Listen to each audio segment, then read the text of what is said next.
엄마가 잘못했네요. 그러니까 왜 그렇게 집에 자주 오세요? 우리 집사람이 애를 얼마나 예민하게 키우고 있는데 이제 우리가 본가로 갈 때까지는 절대 찾아오지 마세요. 그게 엄마한테도 좋을 것 같아요. 뭐야? 나도 너 예민하게 키웠어도 그 따위로는 안 했어. 어디서 그 따위로 버릇없게 행동을 하는데도 너는 네 마누라 편만 드는 거냐? 됐다. 다 필요 없어. 너도 다시는 집에 찾아오지도 마라. 안녕하세요. 오늘도 찾아주셔서 감사합니다. 오늘은 충청남도 대천에 거주 중인 이영월 할머니가 보내주신 사연입니다. 처음에 들어보셨던 것처럼 이영월 할머니와 아들 간에 무언가 굉장히 큰 사건이 있었던 것 같은데요. 무슨 일이 있었는지 제보된 사연 읽어드리겠습니다. 들어보시고 이영월 할머니께 따뜻한 위로든 따끔한 조언이든 해 줄 수 있는 말이 있으면 말씀해 주시길 바랄게요. 이야기를 들으시면서 여러분의 경험에 비추어 볼 때 이런 상황을 어떻게 해결하셨는지 혹은 주변에서 비슷한 경험을 한 분이 계셨다면 그분들은 어떻게 대처하셨는지 공유해 주시면 좋겠습니다. 좋아요와 구독 그리고 알림 설정 눌러주시면 올라오는 사연 함께 들어보실 수 있습니다. 그럼 사연 바로 읽어드리겠습니다. 안녕하세요. 세월이 흘러 어느덧 제 나이도 70을 넘기고 80을 바라보고 있습니다. 하지만 나이를 먹었다고 해서 다 연륜이 생기고 지혜가 많아지는 건 아닌 것 같습니다. 잘 살아낸 인생이 무엇인지, 어떤 결정이 옳은 것인지 참 알기가 어렵네요. 저는 제 인생이 참 박복하다는 생각을 많이 하며 살았어요. 일찍이 남편을 잃고 과부가 되면서 일남일녀를 혼자서 키우며 별의별 일을 다 겪었지요. 과부의 몸으로 여자 혼자 애들 둘을 키운다는 건 아무나 할 수 있는 일은 아니에요. 한창 키울 당시에는 아이들만 보면서 살았기 때문에 잘 몰랐는데 이제야 조금의 여유가 생겨 지난 날을 돌이켜보니 참 쉽지 않은 세월을 보냈구나 싶네요. 그리고 그렇게 쉽지 않은 시간을 보내놓고도 현재 또 저는 인생에서 중요한 선택을 해야 하는 기로에 놓여 있습니다.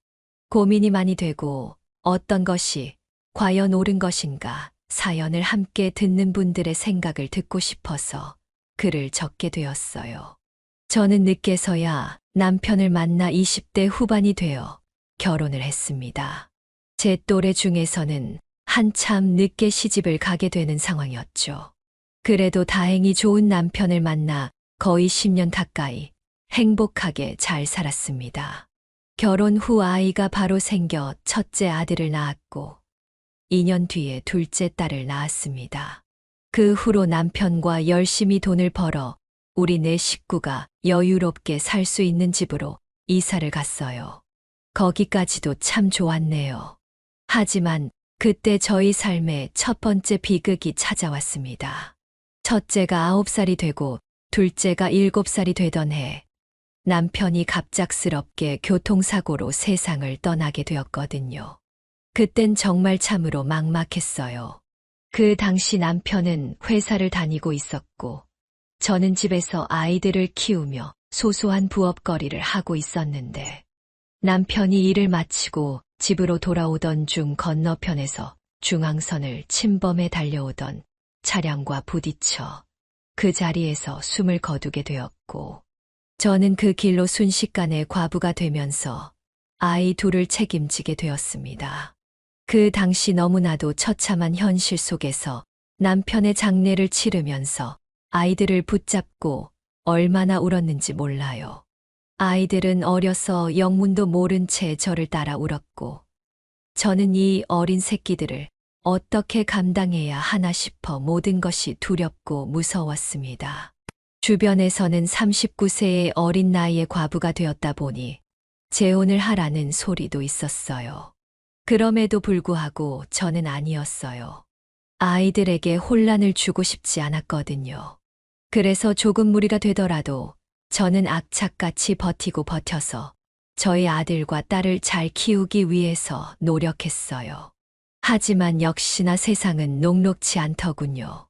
그동안 모아놓은 돈과 남편의 사망보험금을 다 끌어모아 식당을 하나 차렸지만 한 번도 식당을 해보지 않았던 저는 1년 만에 망해버리고 말았습니다.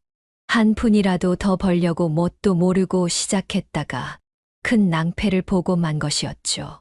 저는 결혼 전에는 평범한 회사원으로 일했습니다. 하지만 결혼 후 전혀 경험이 없는 식당 운영을 시작하면서 큰 실패를 겪게 되었어요. 전 재산을 다 털어 식당을 운영했지만 결국 폭삭 망하고 말았습니다. 모든 것을 잃고 나서는 어렵게 시장의 자리를 하나 구해 노점상을 시작하게 되었죠. 과부의 신분으로 시장에서 노점상을 운영하는 일은 정말 끔찍하고 힘든 날들의 연속이었습니다. 여자 혼자 두 아이를 키운다는 것은 주변 속 없는 남자들에게 아주 좋은 먹잇감이었으니까요. 순대만 원어치 팔아줄 테니까 데이트해주라. 얼굴이 반반한데 5만 원 줄 테니 오늘 한번 즐겨보자. 같은 치욕스러운 말을 들어야 했습니다. 거부라도 하는 날에는 와서 깽판을 치거나 김밥을 제 앞에서 밟아 뭉개버리기도 했어요. 심지어 뜨거운 오뎅 국물을 얼굴에 던지는 인간들도 있었습니다. 30년 전 그때를 생각하면 아직도 잊혀지지가 않아요. 하지만 저는 어떻게든 버텨야 했습니다. 저만 바라보는 두 아이가 있었으니까요. 그때는 너무 외로웠습니다. 절 보듬어주고 토닥여주는 사람이 한 명도 없었거든요. 그럴 때마다 먼저 세상을 떠난 남편이 그리워 하루하루 얼마나 울었는지 모릅니다. 다행히도 우리 아이들은 제 고생을 잘 알고 너무나 착하게 커주었어요. 한 번도 말썽을 부린 적이 없고 남매가 서로 아껴주며 의지하며 자랐습니다. 그래서 저는 아이들이 아빠 없다는 소리를 듣지 않도록 철저하게 가정교육을 시키고 공부도 열심히 시켰습니다. 그 결과 우리 아들은 대학 교수가 되었고 딸은 초등학교 교사로 잘 자라주었죠. 나름 자식 농사를 성공적으로 지었다고 할 수 있었습니다. 더 뿌듯했던 것은 아이들이 안정적으로 직업을 가진 뒤였습니다. 어느 날 외식을 하자며 고급 한식당에 데리고 갔는데 장남이 흰 봉투에 200만 원이 담긴 용돈을 주며 말했어요. 엄마, 그동안 고생 많으셨어요. 우리 때문에 엄마 혼자 고생 많이 하셨으니까 이제는 효도 받으면서 노년은 호강하며 사세요. 더 이상 힘든 일 하지 마시고요. 앞으로 어머니 쓰실 생활비는 제가 다 책임질 테니까 이제는 편하게 사세요. 고맙다. 내 새끼. 귀한 내 새끼들. 언제 이렇게 커서 효도를 다하고 엄마는 그걸로 충분해. 너희들이 건강하고 착하게 잘 자라준 것만 해도 고맙다. 우리 이렇게 건강하게 키워주시고 오빠랑 저 성공할 수 있게 뒷바라지 해주셔서 감사해요.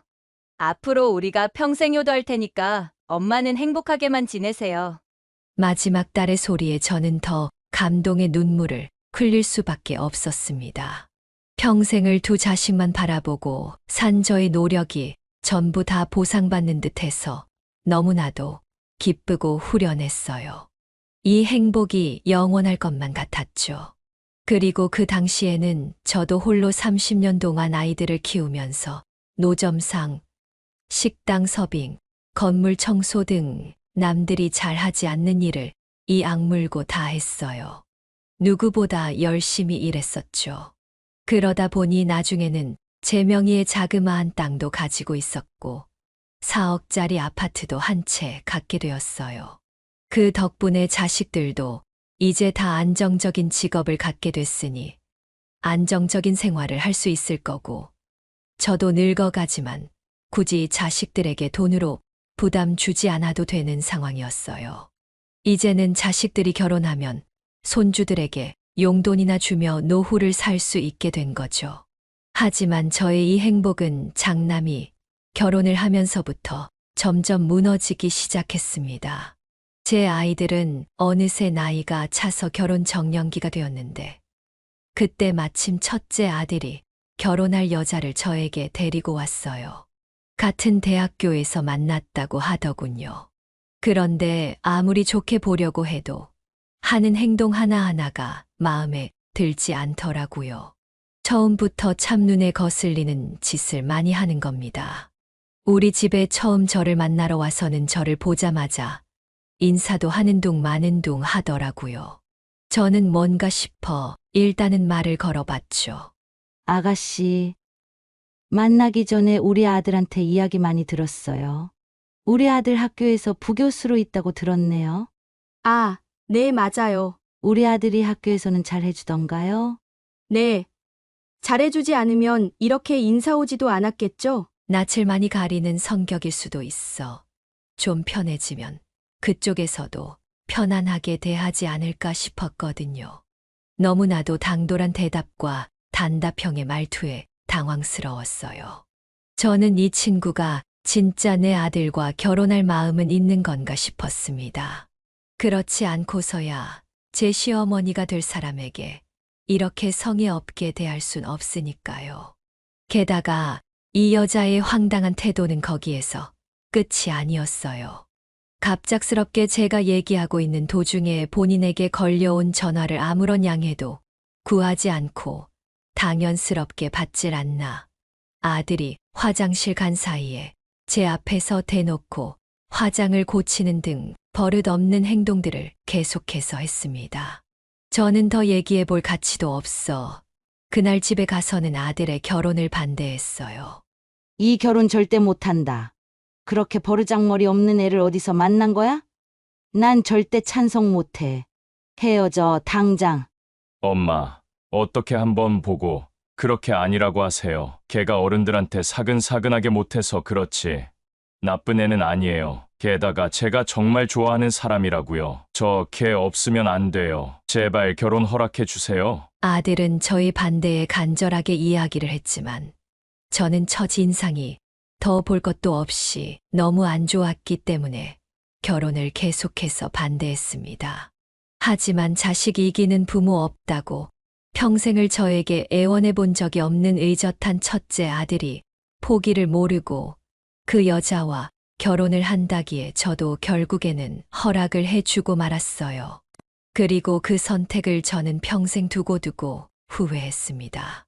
우여곡절 끝에 아들은 결혼을 했고 저는 아들이 결혼할 때 1억이라는 거금을 해주었죠. 이 돈들은 나중에 아이들에게 물려주려고 가지고 있다가 첫째인데다 교수 신분으로 결혼을 하는 것이라 어디 가서 꿀리지 말라고 1억 정도를 해주었죠. 물론 집을 해주지는 않았습니다. 이미 아들이 독립해서 살고 있던 집이 있었고 거기를 팔아 좀 더 큰 곳으로 이사를 가라고 준 것이었지요. 아들은 자기가 괜히 결혼한다고 해서 엄마 돈도 없는데 본인이 엄마 돈을 뺏은 것 같다며 처음에 한사코 받지 않으려고 했습니다. 정말 그때까지만 해도 아들은 그만큼 절 생각하고 위해주는 착한 아들이었어요. 엄마, 평생을 힘들게 모으신 돈을 왜 이런 데다 쓰세요? 됐다. 얘 아들 장가 가는데 이 엄마가 다른 건 못 해줘도 이건 해야지. 이걸로 가서 어디 창피하지 않게 결혼식 잘 준비해서 잘해줘. 엄마, 정말 감사합니다. 저 정말 잘 살게요. 결혼 허락해 주신 것도 정말 감사해요. 그래. 대신에 잘 살아. 나는 아직까지도 그 아가씨가 마음에 들진 않지만 네가 좋다고 해서 허락한 거야. 그러니까 보란 듯이 잘 살아. 내 결혼은 내가 알아서 할 테니까 엄마 노후에 편하게 지내시는데 노후 자금으로 쓰세요. 그때까지만 해도 아들과 저희 사이는 한 군데 나무랄 데 없이 너무나 좋았습니다. 하지만 아들이 본격적으로 결혼을 하게 되면서 우리의 모자 사이는 점점 금이 가기 시작했죠. 결혼 전에는 그래도 주말에라도 본가로 들어와서 밥을 먹고 수시로 안부 전화를 하던 아들이 결혼 후에는 본가에 들르는 것도 거의 하지 않고 그 잘하던 안부 전화도 하지 않았어요. 집에 오는 거야. 이제는 제 처가 있으니까 어렵다고 하더라도 안부 전화까지 안 하니 서운한 마음이 들더라고요. 그래서 제가 한 번씩 아들에게 전화를 걸었고, 처음에는 잘 봤던 아들이 나중에는 점점 짜증을 부리기 시작했어요. 아들, 오늘도 바쁜가 보네. 요즘 전화가 없어서 말이야. 아이 참, 엄마, 그럼 가정도 있고 사회에서 일도 하고 있는 사람이 바쁜 게 당연한 거죠. 왜 이렇게 전화해서 사람 곤란하게 만드세요? 제발 전화 좀 그만하세요. 심심하시면 동생한테나 연락해 보시던가요. 뭐라고? 넌 무슨 말을 그렇게 심하게 하니? 나 섭섭하다 정말. 사실이 그렇잖아요. 저 진짜 벅차요. 오늘도 얼른 일 끝내고 집에 들어가 봐야 되니까 이만 끊을게요. 할 말만 해버리고 가차없이 전화를 끊어버리는 아들을 보면서 저는 너무나 서운했습니다. 하지만 이해할 수밖에 없었어요. 가정이 있으면 당연히 거기에 신경을 많이 쏟게 될 수밖에 없을 테니까요. 하지만 서운함은 여기에서 그치지 않았습니다. 결혼 후 1년 정도 지나며 며느리가 임신을 해 출산을 하게 되었고, 저는 눈에 넣어도 안 아플 손자를 보기 위해 아들 집에 간 적이 있었어요. 아들은 그때 대학교에서 일을 하고 있어서 집에는 며느리뿐이었죠. 그렇게 아들 집에 가서 손주를 보자마자 눈물이 바로 나오더라고요. 내 아들이, 내 새끼가 이렇게 아들을 낳았다는 게 믿겨지지가 않았거든요. 그래서 너무 예쁜 나머지 깜빡하고 손을 씻지 않은 채 손자를 만졌는데, 며느리가 그걸 보더니 소스라치게 놀라면서 내게 큰 소리를 치는 겁니다. 어머니 미치셨어요? 어머니 손도 안 씻고 아이를 만지면 어떻게 해요? 우리 애기 세균에 감염되면 어머님이 책임지실 거예요? 더러운 손으로 만져서 잘못되면 책임지실 거냐고요? 아니, 너 무슨 소리 그렇게 서운하게 하는 거니? 깜빡하고 그럴 수도 있는 거지. 뭘 그런 걸로 시어머니한테 소리를 질러? 아, 몰라요. 이래서 어머니 저희가 나중에 오라고 했던 거예요. 모르겠어요? 이제 어머니 저희 집에 찾아오는 것 자제해주세요. 진짜 얼마나 불편한지 아세요? 어머니 아들 사는 집이라고 해서 아들만 사는 거 아니잖아요. 이 며느리 생각도 해주셔야죠. 아, 그래. 됐다. 나도 이렇게 문전박대하는 며느리 보고 싶은 생각 없어. 어쩜 그렇게 괘씸하게 말을 할 수 있는 거냐? 다시는 안 올 거다. 저도 너무나 괘씸한 며느리의 태도를 보면서 분한 마음을 감출 수가 없었습니다. 하지만 그 뒤의 태도들이 더욱더 괘씸하더군요. 그날 저는 아들에게 전화를 해서 며느리의 만행에 대해서 이야기를 했더니 글쎄 되려 저에게 들려오는 소리는 더욱 더 가관이었죠. 엄마가 잘못했네요. 그러니까 왜 그렇게 집에 자주 오세요? 우리 집사람이 애를 얼마나 예민하게 키우고 있는데 이제 우리가 본가로 갈 때까지는 절대 찾아오지 마세요. 그게 엄마한테도 좋을 것 같아요. 뭐야? 나도 너 예민하게 키웠어도 그 따위로는 안 했어. 어디서 그 따위로 버릇없게 행동을 하는데도 너는 네 마누라 편만 드는 거냐? 됐다. 다 필요 없어. 너도 다시는 집에 찾아오지도 마라. 알았어요. 그럼 당분간 보지 않는 걸로 해요. 저도 요즘 엄마가 부담스러워서 아내한테 눈치가 얼마나 보이는 줄 몰라요. 서로 안 보는 게 지금은 더 편하겠네요. 뭐라고? 지금 나랑 인연을 끊자는 거냐? 내가 널 그동안 어떻게 키웠는데 며느리 그년이 나하고 왕래도 하지 말고 인연을 끊으라고 하더냐? 알았다. 잘 알았으니까 다시는 연락하지 말 거라. 이 나쁜 놈아. 전 서운하고 괘씸한 마음에 아들에게도 화를 냈습니다. 하지만 정말로 그 둘은 연을 끊을 생각인 건지 그날 이후로 명절이나 제사 때도 3년 동안 저희 집에 찾아오지도 않았고, 한 번은 제가 아파 병원에 한 달 정도 입원을 했을 때도 전화 한 통을 주질 않는 겁니다. 딸이 아들에게 연락을 했는데도 말이죠. 절 생각해주고 간호해준 건 둘째 딸뿐이었습니다. 병실에서 천장을 보며 누워있는데 얼마나 서럽게 눈물이 나던지 그때 저는 결심했어요. 아들은 그냥 없는 셈 치고 살겠다고요. 그리고는 아무것도 그들에게 해주고 싶지 않아 버린 자식으로 생각해버리고는 오로지 둘째 딸만 제 자식으로 치며 지내고 있었어요. 그러다 둘째 딸도 믿음직한 결혼을 하게 되었죠. 보니까 사위될 사람이 착하고 사람 좋아 보이긴 한데 사돈댁 사정이 좋지 않아 신혼집을 구하기 힘들 정도로 어렵다는 얘기를 딸에게 조심스럽게 들었습니다. 딸은 사위의 능력을 보지 않고 사람 됨됨이 하나만 보고 믿고 결혼을 한다는 거였어요. 그래도 나름 직장도 다니고 있었고 딸에게 이 남자가 있으면 외롭지 않고 행복하게 살 수 있을 것 같아 결혼을 허락해 주었지요. 그리고 제가 가지고 있던 3억짜리 땅을 팔아 신혼집을 구하는데 보태 주었어요.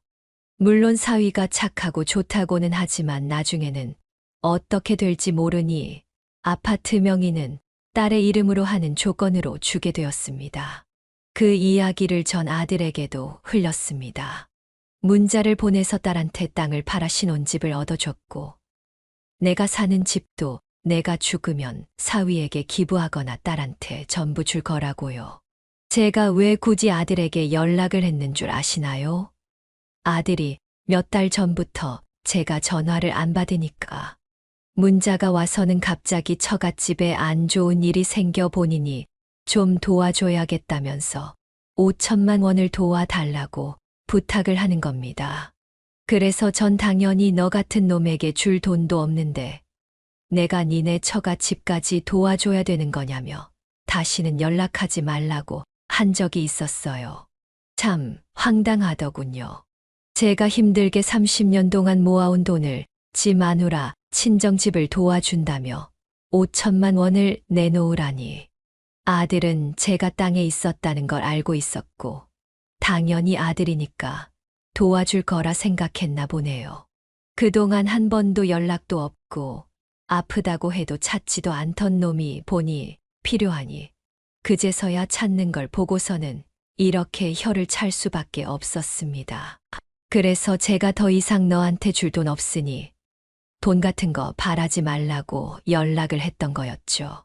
그러자 그날부터 난리가 아니었습니다. 대뜸 집으로 찾아와서는 어떻게 그럴 수 있냐며 다 큰 놈이 소리를 지르기 시작하는데 다시 한번 느꼈습니다. 제가 그동안 아들을 잘못 키웠다는 사실을 말이죠. 그만해. 너는 누구냐? 나는 그런 아들 둔 적 없는데. 엄마, 진짜 왜 그러세요? 도대체 그 땅을 팔아서 왜 진영이한테만 아파트를 해주는 건데요? 저는 이 집 가족도 아니에요. 이렇게 차별하는 게 어딨어? 내 돈 가지고 내 마음대로 주겠다는데 네가 무슨 상관이야? 너는 이미 잘난 저랑 새끼 있으니까 그걸로 된 거 아니냐? 문전박대 할 때는 언제고 갑자기 찾아와 난리야 난리가. 그리고 가족 좋아하네. 나는 너 같은 천하의 나쁜 놈은 아들로 둔 적이 없다. 당장 꺼져.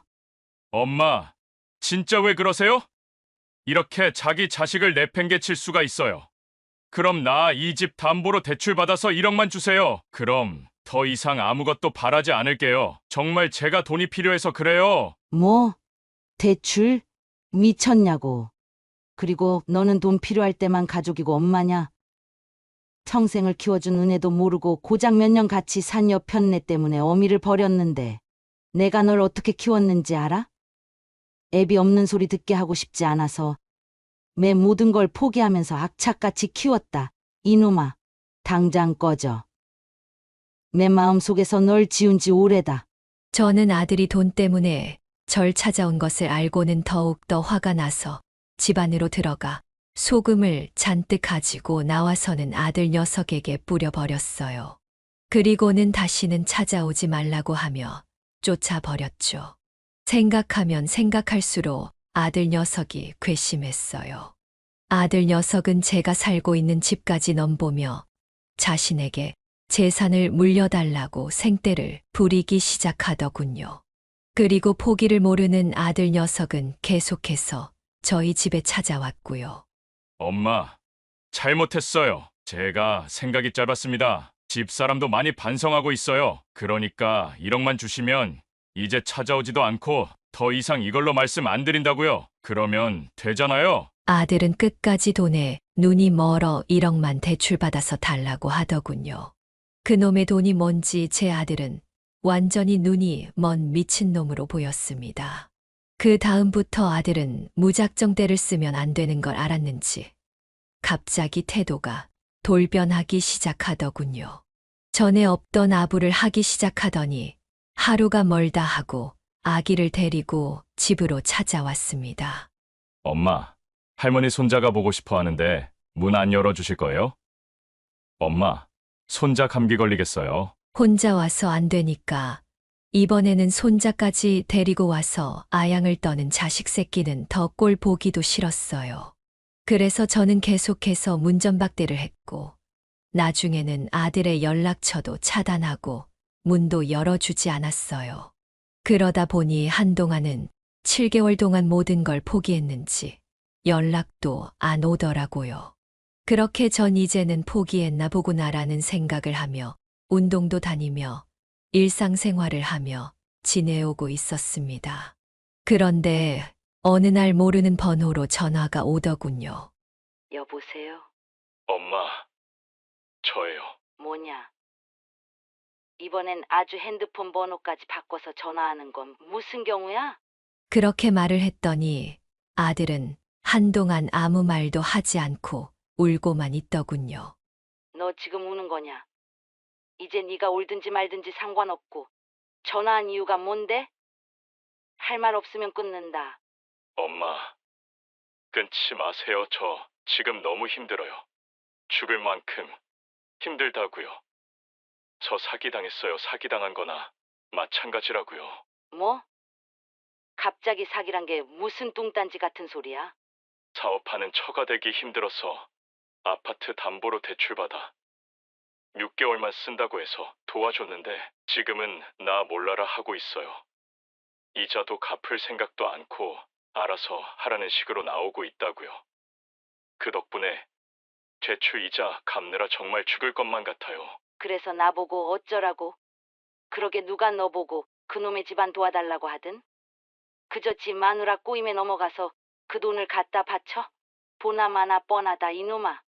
엄마, 나 이혼할 거예요. 정말 이 사람이랑은 못 살겠어요. 집에만 오면 욕설에 술 먹고 들어와서는 시도 때도 없이 절 때리지 않나. 애 돌볼 생각도 않고 이제는 자기 마음대로 외박하고 다녀요. 그리고 사치도 얼마나 심한지 대학교에서 월급 받아오면 전부 카드값 메꾸기 벅차고 제가 번 돈은 전혀 써본 적도 없어요. 처음부터 엄마 말 들었으면 이런 일도 없었을 텐데 정말 죄송해요. 죄송합니다. 엄마. 뭐? 널 때려? 이 미친놈아. 다 그 여자한테 맡긴 왜 맞아? 속 터져, 속 터져. 그래서 내가 뭘 했냐? 그 여자는 너한테 안 맞는다고 했잖아. 너 남자 잡아먹을 상이라고 몇 번을 말했니?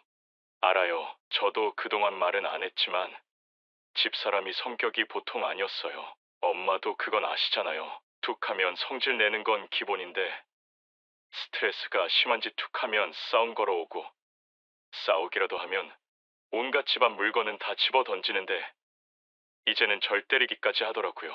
나도 참다 안 돼서 날 또 때리려고 하길래 너무 화가 나서 팔을 잡고는 뒤로 밀쳤는데 자기를 때리냐면서 바로 경찰을 부르는 거 있죠. 내가 가정폭력범이라면서. 뭐야? 그래서 오늘 경찰서에서 조사받고 왔어?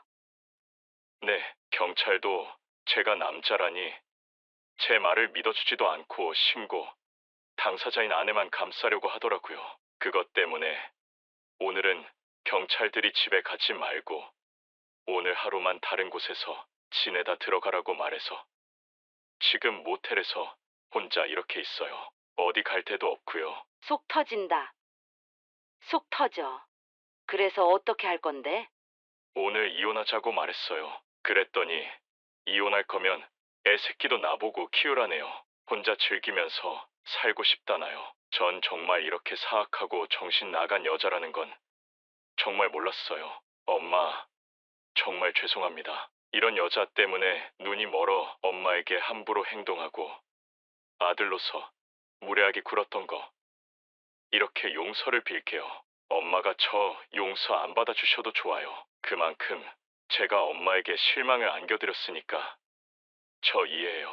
하지만 다시 엄마가 절 받아주신다면 다시는 엄마를 실망시켜 드리지 않겠습니다. 오직 우리 가족, 제 아들만 바라보며 열심히 살게요. 믿어주세요, 엄마. 그렇게 말을 하고 아들은 마지막까지도 울먹이며 작은 목소리로 전화를 끊었습니다. 그리고 며칠 후 정말 이혼 서류에 도장이 찍힌 사진을 보내왔더라고요. 그걸 보는데 너무 마음이 아팠어요. 그래서 아들에게 전화를 걸어 어디서 생활을 하느냐고 물어보니 지금도 모텔에서 생활하고 있고 이번 달 내로 집이 빠지면 이혼이 확정되기 전에 별거를 하기로 했다고 하더군요. 물론 손주도 아들이 데려가는 걸로 했다고 하고요. 정말 아들의 상황이 막막해 보였습니다. 제가 받아주지 않는다면 그 불쌍한 내 새끼와 손주는 아들과 함께 한동안 모텔에서 생활을 해야만 했어요. 며칠을 고민하고 생각해도 답이 나오지 않더군요.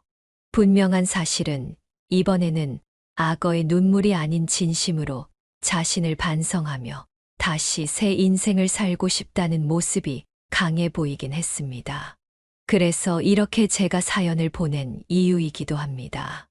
이렇게 고민을 하는 이유는 제가 글 솜씨가 부족해서 아들 내외가 저지른 처참한 행동들을 자세히 적지 못했지만 제게 했던 행동들은 아마 지나가는 동네 아줌마에게도 하지 않을 행동을 제게 했을 정도였으니까요. 정말 욕만 안 했을 뿐이지 제게 했던 막말과 행동들, 제가 한 달 동안 아파서 병원에 입원했을 때도 아무 관심조차 가져주지 않고 나 몰라라 신경 쓰지 않았던 아들, 바로 어제 일처럼 떠오르곤 하거든요.